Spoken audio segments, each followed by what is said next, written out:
আলহামদুলিল্লাহ, অনেক সুন্দর পরিবেশ। এটা আমাদের দেশের ভিতরেই আছে। এক কথায় বলা চলে, যিনি বান্দরবান দেখেনি সে দেশের সৌন্দর্যই দেখেনি। বান্দরবানের গহীনে লুকিয়ে আছে অনেক সৌন্দর্য।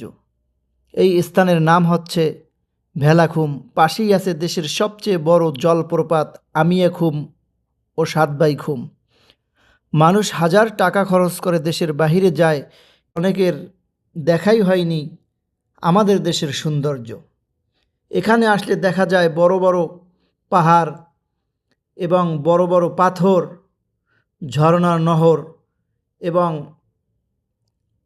নিজেকে মনে হয় যেন বাংলাদেশে নয়, ইউরোপের কোনো দেশে আমরা ঘুরতে আসছি।